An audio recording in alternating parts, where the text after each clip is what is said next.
Hello साथीहरू, good morning.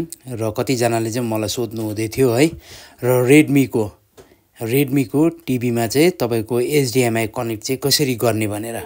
र यहाँ टिभी ओपन हुँदैछ है, र यसरी नै ओपन हुन्छ। र यहाँनिर चाहिँ म तपाईँहरूलाई देखाउन गइरहेको छु। र यसमा चाहिँ तपाईँको एचडिएमआई चाहिँ कसरी कनेक्ट गर्नुपर्छ भन्दाखेरि चाहिँ अब हेर्नुहोस्, यहाँनिर टक्कै ओन हुन्छ। यो सेकेन्डको देख्नुभयो, बक्समा एरो भएको हौ, त्यो क्लिक गर्नुहोस्। त्यहाँ क्लिक साइडमा यसमा आउँछ एचडिएमआई 1 मा गएर तपाईँको सेटअप बक्सको कनेक्सन आइहाल्छ।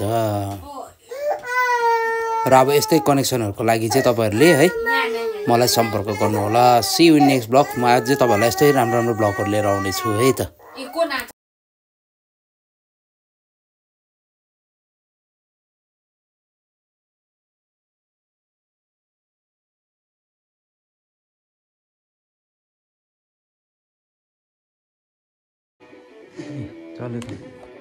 चल्दैछ सबै।